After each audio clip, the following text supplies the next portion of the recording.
আপনারা জানেন যে আগামী 14 তারিখ শহীদ বুদ্ধিজীবী দিবস এবং আগামী 16ই ডিসেম্বর মহান বিজয় দিবস।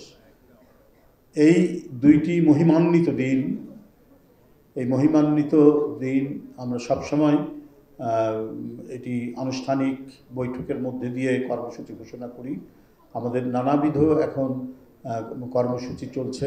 তো আমি আজকে এখান থেকে আমাদের কর্মসূচিটি আপনাদের সামনে বলতে চাই মিডিয়ার উদ্দেশ্যে। শহীদ বুদ্ধিজীবী দিবস উপলক্ষে সকাল 9টার মধ্যে শহীদ বুদ্ধিজীবীদের যে মাজার কবরস্থান সেখানে আমাদের নেতৃবৃন্দরা যাবেন 9টার সময়।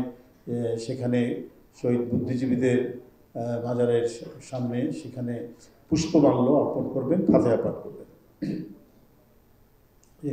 এটি সকাল 9টায় এবং দুপুর বেলা 2:30টার সময় শহীদ বুদ্ধিজীবী দিবস উপলক্ষে আলোচনা সভা অনুষ্ঠিত হবে। আপনি একটু কাইন্ডলি ভালো করে এটা একটু নোট দেবেন।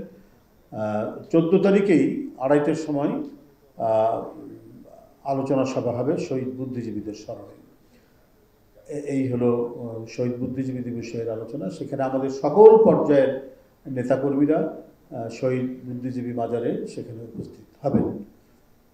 আর 16ই ডিসেম্বর পূর্বের মতোই আমরা যে কর্মসূচি দেই, সকাল 7টার মধ্যে সাভার জাতীয় স্মৃতিসৌধে আমাদের দলের জ্যেষ্ঠ নেতৃবৃন্দ সেখানে উপস্থিত হবেন এবং স্মৃতিসৌধে পুষ্পমাল্য অর্পণ করে শ্রদ্ধার্ঘ্য নিবেদন করে আমরা ফিরে আসব।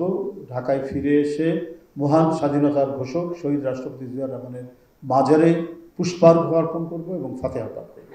এটা হচ্ছে বিজয় দিবসের কর্মসূচি।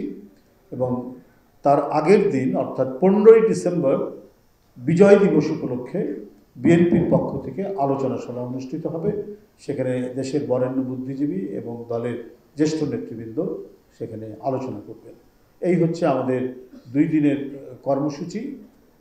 এবং বিজয় দিবস উপলক্ষে আমাদের বরাবর যেমন ক্রোড়পত্র প্রকাশ হয় ইত্যাদি যে অনুষ্ঠানগুলো হয় সেগুলো একই রকমভাবে সেটা হবে। Well done, side by side, free.